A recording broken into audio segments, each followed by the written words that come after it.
Hello YouTube, this is Morgan Airspeed Prime here with my next Attack on Titan episode review. This one's going to be for Season 3 Episode 2, which is called Pain.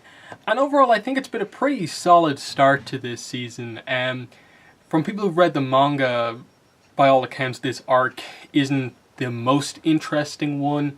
So it was interesting to kind of hear after the premiere that, I think Isayama, the manga writer, artist, come out and basically say that they are doing things, I think, in the anime a little bit differently, or they're presenting it in a slightly different way to make it come across better, I suppose maybe feel a little bit more like the other seasons. So, having not read the manga, I'm actually quite enjoying this so far. Obviously, it's just the very early stages of the arc. Potentially they are skipping over, or they're going very quickly through some of the more dull aspects of the arc, because I don't get the impression that, yeah, there probably was a couple of manga months of the chapters where not a lot was going on given everything that's happening, but they're keeping it fairly intense and action-packed here, in that starting this episode off with the big action set piece that we got with the big confrontation between Levi and Kenny, plus basically Kenny's whole squad pursuing Levi, the attempt to rescue Historia and Eren, all the different kind of stages of those fights. Really, really cool. They went all out with the animation to see Levi going crazy with the 3D maneuver gear, and seeing that Kenny's squad is almost just as good.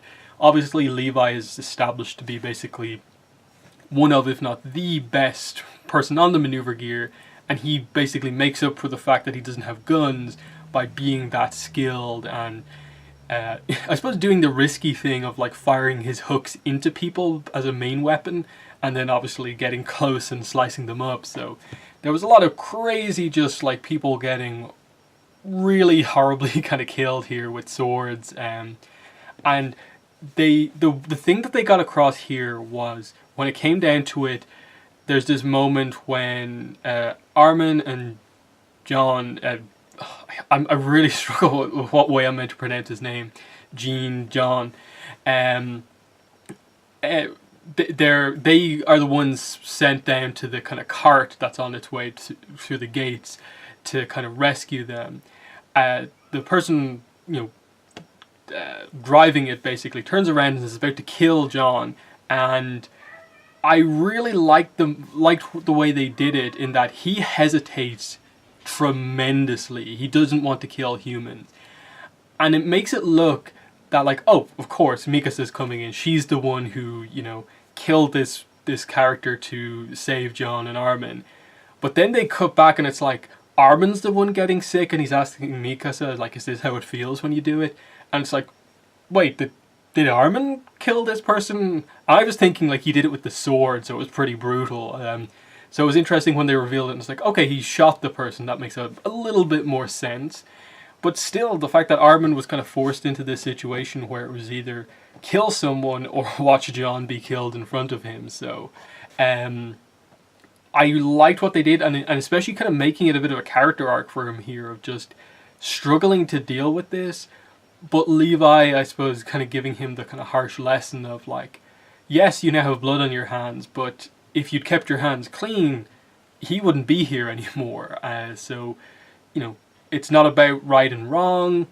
You did what you felt was right. You saved your comrade. And the conclusion that you kind of take away from it is that this is a very kind of morally ambiguous arc, whereas everything up to now has been very clear cut. It is humanity against the Titans. All humans should be working together against the Titans. That's it. Very, very simple. There's no real remorse about attacking the Titans. There's a little bit of obviously added to it with the little bits of history we know about how the Titan shifters, and potentially all Titans being like that, and the kind of darker undertones to that. But still, they're monsters coming to eat humanity. Will defend by just killing these monsters. Here this is just an opposing enemy faction of humans, where the only difference is basically that we're considered part of a different group. We have different opinions and questions about things, and that's why we're killing each other. And it was something that I thought added a lot of depth here, that these characters who are still fairly young, and like you make the real clear distinction between a Levi who has this fairly long past up to where he is and this kind of experience versus a lot of the other characters who the story is their experience with this kind of dark craziness that's happening. Because Kenny basically says that like he raised Levi, and we obviously know that Levi kind of had a pretty bad life growing up, and here was someone who helped him. And I suppose cutting back to the start, I really liked how they did that. They had a bit of a scene of obviously Kenny talking about how you haven't grown, but then having to admit that Levi had grown because he was super clever in what he did. He desperately managed to get away into that bar, and I love how he just turned the bottle to get a better look at what Kenny was doing ever so slightly, and then as they set up, everyone who kind of runs a shop is allowed to defend themselves with a weapon, so they have a weapon there, and Levi just kind of like no look shoots over the bar really, really suddenly. And I think the idea is that like he hits Kenny in the like chest armor, but it still sends him sort of flying back. So Levi sort of wins this round, but it's more of a draw because Kenny got the advantage and put the plan in the way it was. Because the main plot to take away here is that Historia and Eren were captured. They weren't able to get them back. And the big mystery that by the end of the episode we get to is that the Rice family is the true royal family in the city, behind the walls. The Rice family is actually the true royal lineage. So the guy who's currently sitting on the throne is not actually the proper king, and it's not a case of like the true king and the false king are like opposing each other, because the meeting that they were having there with him sitting there and everyone discussing stuff, it seemed like they were all like, oh, Lord Rice has dealt with it, like it's fine. So they're working together, so it's some sort of a thing where the true family is actually properly going undercover for some reason, and no one wants this to properly come out. So again, this is where obviously the explanation next time out is going to be key, and getting, I suppose, why this is the way it is. Why is there this kind of false king slash the true king basically looking like a normal person and living isolated and not in the palace?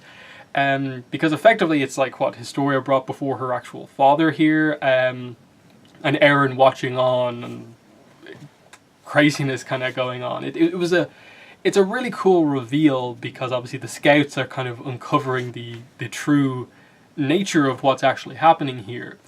And we see that it's basically become the scouts versus like the military police, and they're going to try and get everyone back. And I liked how dark it was. Like you had to see Levi and Hanji torturing this guy, and that wasn't working on this one guy. So I loved the kind of psychological torture they kind of put him through by basically, okay, we broke the other guy.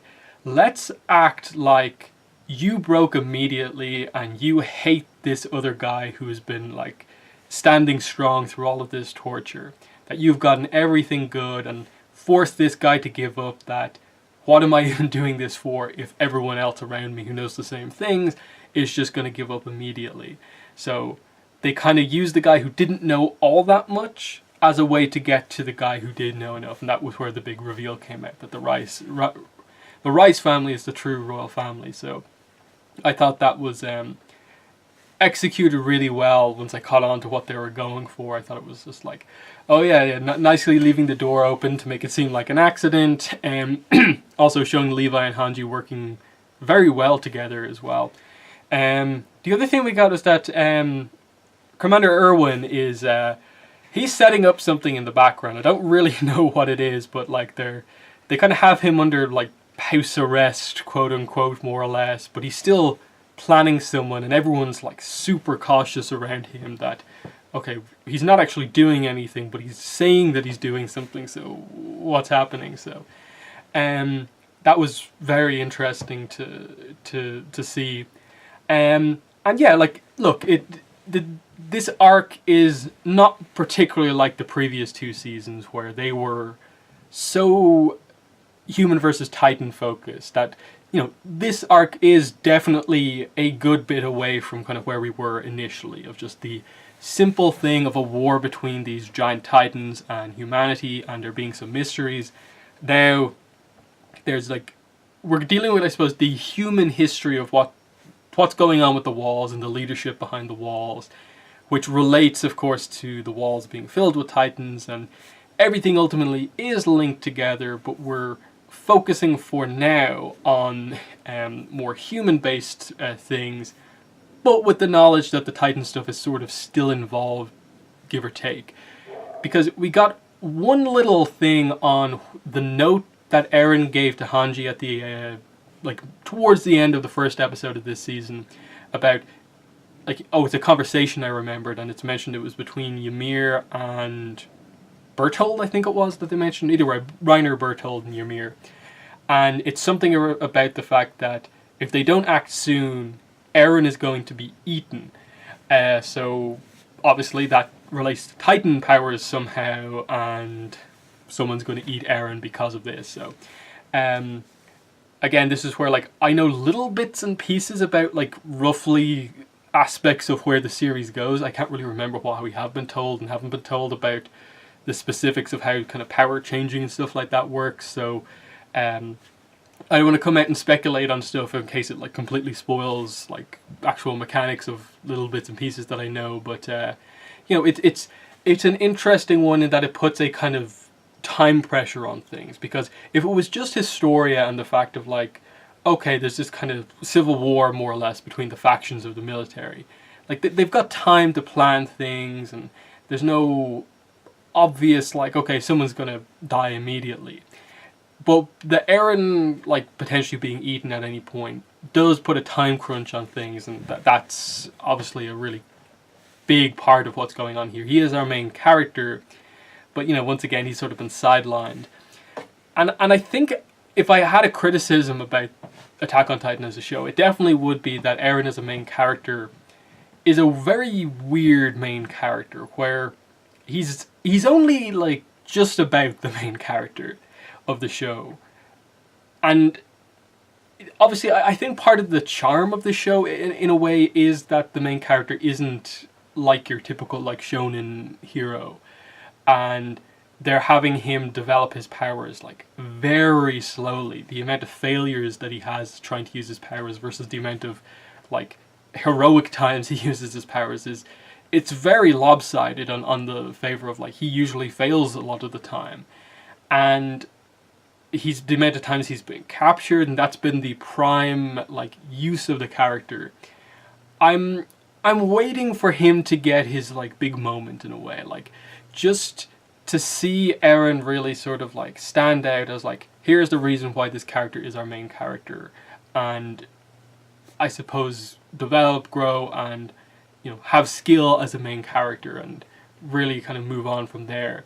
As it just sort of feels like we're constantly holding him back from ever being, like, the kind of character we can really properly get behind, and that, in a way, like, characters like Levi, Hanji, Erwin, even Mikasa to a degree, all feel like, you know, they feel like stronger characters in a way than almost Eren, just because Eren is so plot always being captured or something's happening to him that he's barely ever, like, the true focus of the like, seeing things from his perspective, of him accomplishing his goals, training and stuff like that. He's always just kind of used by the other characters as if he almost isn't the main character. So it's a weird one, but, you know, I'm still enjoying where things are going. So that's my thoughts on episode 2. In the comments, let me know what your own thoughts are on the episode, as well as what I have to say about it. But yeah, that's been the video. Thanks for watching, and bye.